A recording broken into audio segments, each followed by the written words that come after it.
Jinavenda nûçeyana radyoyê dengê gel dembaş kodarînêja îro 16 Cotmê 2025 pênçem li Brükselê saet 15 li Amedê 16. Em nûçeyên di nava rojê de pêşkêş bikin demdema azadiya rêbera Poyê.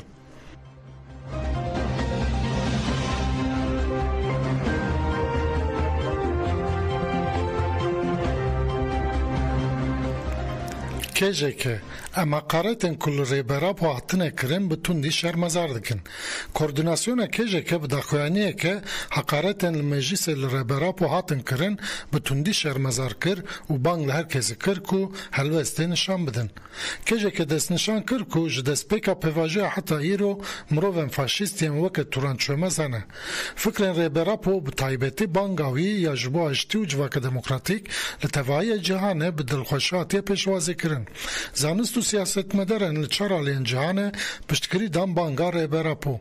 Gotin demeke ku şer û vîraniya civakan li cîhanê pêş dikeve, netewperestiya militarîst serdest dibe, lê nîjaperestên ji Partiya İYİ weke bermahiyên faşîstên serdama Naziyan hakaretê dikin. Li hemberî daxwaza 82 milyon mirovî û gelê Kurd ku 6 milyona helwestek provokatör nişan didin.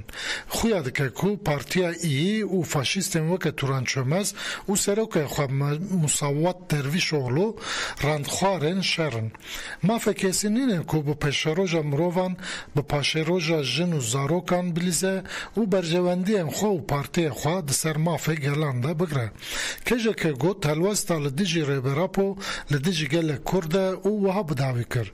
Gelê Kurd bi taybetî jin û civanên Kurd wê li dora rêbera po bibin xelekek. Wê li dijî sorkirin û gêşkirina dijbertiya li rêbera po dijberiya li Kurdan û jinan têkoşina xwe dijwar bikin. Em carekê din helwesta bêhurmet, dijminane û mêranî beşmendiya mêranî ku li dijî serokwekilê meclîsê endama şandeya İmralê Prez Pervin Buldan hatiye kirin bi tundî şermezar dikin. Ew bêrezî li hemberî hemû jinên Kurdan û tevahiyê Tirkiye hatiye kirin û hesab wê jê werhepirsîn.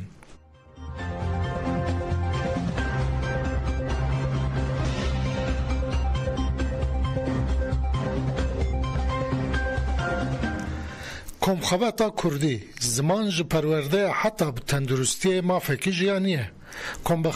Komxebata stratejî û polîtikayên têkoşîna ji bo zimanê Kurdî ku ji aliyê saziyên zimanê Kurdî û platforma saziyên demokratîk ve li wane tê darxistin. Komxebat di roja duyemîn de berdewam dike. Di rûniştina destpêkaya roja duyemîn de endama eğitim sene Lokman Baba taxivî û got Kurdan ji bo mav çand û zimanê xwe berxwedanekî gelekî mezin daye. Dewleta dagirker bi şaftina zimanê dayîkê kiriye armanca xwe. Zimanê zarokan zimanê pêşerojan e. Lê niha zarokên me ne tenê li dibistanan li mal û çarşiyê jî bi tirkî de axivin. Divê em bi ciddiyetek mezin kar bikin û zarokên xwe rizgar bikin. Piştre Abbas Pingol axivî û got ziman ji bo civakê çand, huner, nasname û hebûne. Divê em di aliyê tenduristî, siyasî, erdnigarî, aborî, sosyolojik û felsefî de zimanê xwe pêş bixînin. Aktivîsta ekolojiya Muhiyettin Akşin jî axivî û anî ziman ku jiyana mirovan bi xwezayê re giredayî û got dagirkeran me ji gundên me derxistin û ji xwezayê dûrxistin. Divê em têkoşînê ji bo vegera cihî û warên xwe bikin. Li ser navê qada koçberiya Hesan Erzî jî axivî û got Kurd dest ji welatê xwe berdidin û diçin diasporayê. Divê li hember bişaftina li diasporayê qada siyasetê polîtikayan pêş bixe. Divê her Kurdek bi taybet ji civan berê xwe bidin Kurdistanê.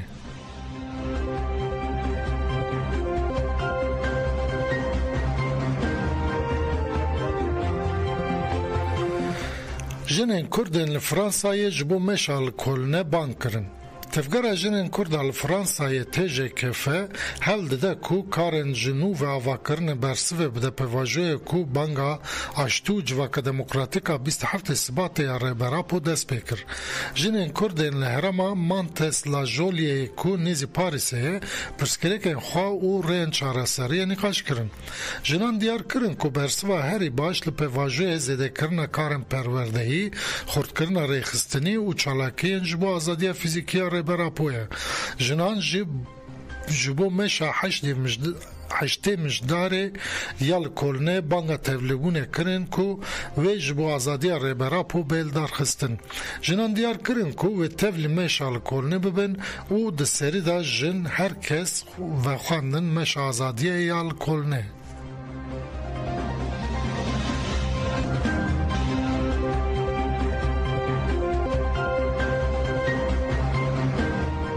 Suzan İşbilen, aştiya rastekîn bi godarkirina li maqdûrên şer dibe. Seroka Komeleya Jinê ya Rosa Suzan İşbilen anî ziman ku jinên şer dîtine diviya bû li komisyona bihatana godarkirin û got em wek jinên Kurd ku barê şerê giran hilgirtine tevlî pêvajoya nehatin kirin. Li Tirkiyeyê yekem carê ku pirsgirêka Kurd li derveyê polîtîkaya newlekariyê bi lêgerineke çareseriya demokratîk ketiye rojevê.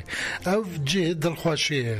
Li hemberî ku beşek provokasyonan dike û astengiyan derdexe holê jî beşa mezin ya civakê dixwaze ku ev pirsgirêk bi diyalogê were çareser kirin.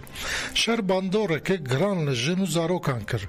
Wekî jinên Kurd em vê êşe baş nas dikin. Dayikan zarokên xwe ji destan. Malbat bi salan e li ber deriyên girtingehan hatin rawestandin. Dayikan li girtingehan zarokên xwe ji destan. Jinên Kurd hem eş dîtin hem şahidên şerê giranin. Godarnekirina wan kemasiyek mezin e. Suzan İşbilen herî davî got godarkirina însiyatîfa pêwîstiya minbaştiyê heye giring e. Lê ev însiyatîf gelekî nû ye. Lê em wek sazî bi salan e di nava têkoşînê de ne û xwedî hişê şerin.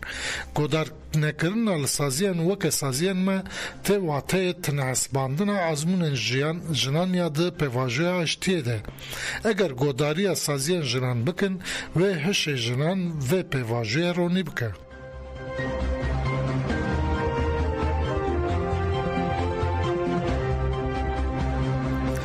Şîna Yusuf Gücel bi Girseyê hat ziyaret kirin. Endamê YPS Yusuf Gücel bi nasnaf Ferhat Ahmet sala 2016 li berxwedana xwereveberiya ya Nisêbînê de şehîd bû. Li navçeya Amedê Rezanê ji bo şehîdê têkoşîna azadiya Kurdistanê Ferhat Ahmet serdanên sersaxiyê tên qabûl kirin. Hevserokên DBP Keskînbahîndir Çîdem Kılıç Günûçar ji di nav de Girseyê Qelebalix serdana cihêşînê kirin. Pişt rêzgirtina ji bo şehîdan beşdaran peyamên xwe dan. Ji malbatê re sersaxî xwestin û destnîşan kirin ku ew ê xwedî li mîrateya şehîdan derkevin.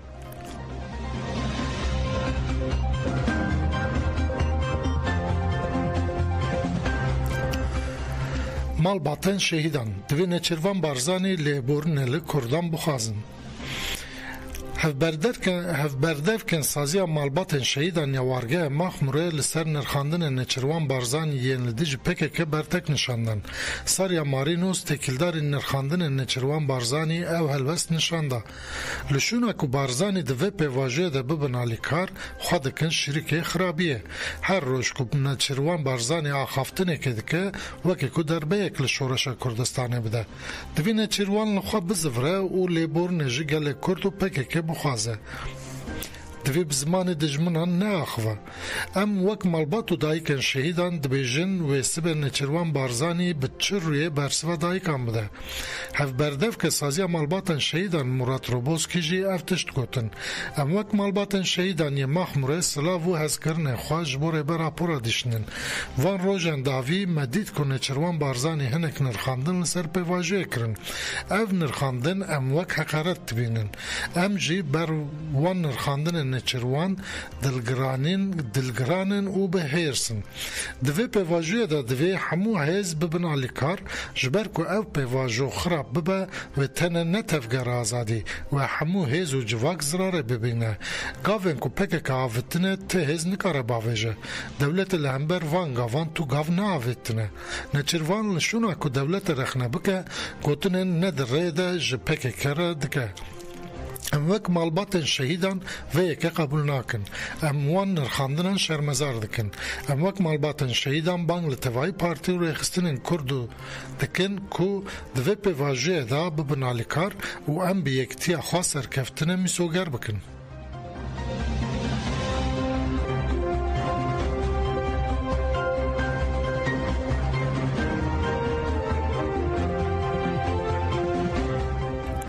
چکرنا دیوار دنافبر باشور و روژاواده جبو سبروژا کردان خرابه.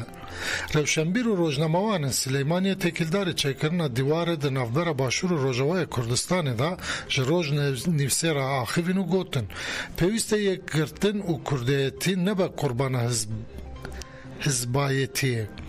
ددمه که هر کس دخوازه یک گرتنا کردان بکه پیده که در نافبره هرم باشور و روژاواده دیوار شرمه چیده که اف کریار جبو سبیروژا کردان خرابه روزنامه‌وان همه سید جاف جی واد بیجه چکرن دویر در نافبره هر بشه که کردستان ده شاشتیک مزنه لروژالات ناوین رو شکنو درکتی هوله و یک بنا کردان جی پیوستیه که هر چقدر زحمت بجی پیوسته که کردیتی بکه و پیشیا حزبایتیه دوی دمه چکرن دیواران جی جبو سبیروژا کردان خرابه روشنبیر سردار جبار جی گوت لتوایی جهان دیوار نمانه لأو حزبین کو برجواندیان خود سر برجواندیان گر دگرن دیوار دن افدار روژاوا و باشور ده چه دکن پیویست برپرسن حزبان تشتک وسا نکن و زیان ندن سبیروژین کردان یک رزیا کردان گلک گرنگه جبو کرد بسر بکوین دوی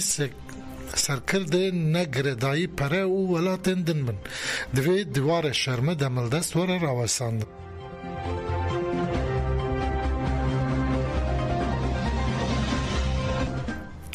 Ayhan Bayar piştî 31 sal û 6 mehan hate berdan.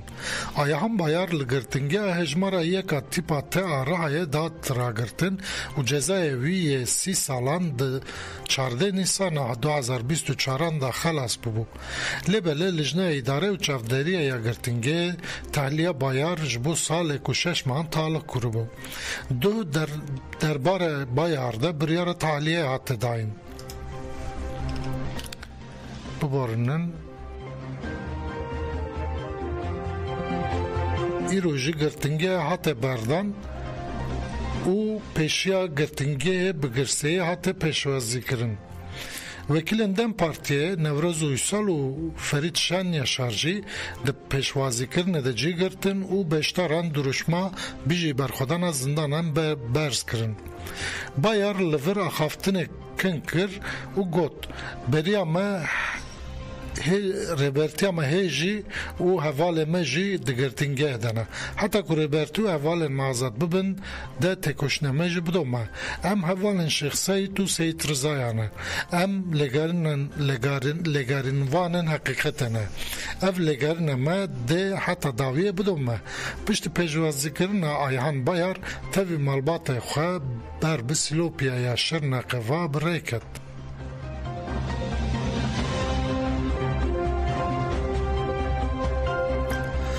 لحاله به ایرش ده اندامن هزن اولکاریا هندرین بریندار بون.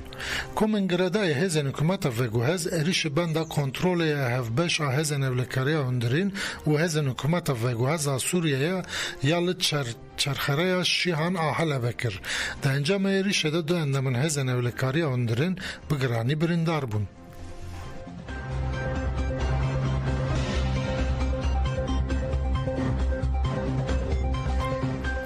Trump li dijî Venezuelayê operasyona CIA'yê erê kir. Trump nûçeya New York Times'e li ser operasyoneke veşartiya CIA'yê piştrast kir. Lê tekîldarê hûrgûliyan tiştek parve nekir. Trump serokkomara Venezuelayê Nicolas Maduro bi terorizma narkotîkê û şandina suçdaran bo devletên Yekbûyî Amerîkayê DYA suçdar kir. Li ser pirsa rojnamewanê ku gelo wî destûr dayê CIAyê ku Maduro bên bê bandor bike. Trump bersiva ji bo min bê budelayiyê ku ez bersivê vê bersê bidim da. Rêveberiya Trump ragihand ku wan li avên navneteweyî 5 kelekên ku tê îdiakirin maddeyên hişbir hildigirin xistiye û 27 kes jî kuştine. Hezên Deryayê yên Amerîkayê her wa 8 keştiyên ser binaviyeke nukleerî li peravên Venezuelayê bicî kirine. Trump işaret bi îhtimala operasyoneke bêjayî kir û got kontrola deryayî di destê me de ye. Na em ji aliyê bêjahiyê ve dişopînin. Maduro van daxuyaniyan wekî gefên leşkerî binav kir, tedbiqatek leşkerî li seranserê welat da destpêkirin û ji bo hêzên şûngir ban kir. Maduro bi rengekî tund nerazîbûn nişan da û got na ji şer li Karayîbên ra, na ji guhertina rejimê ra, na ji derbeyên siyasîyê ra.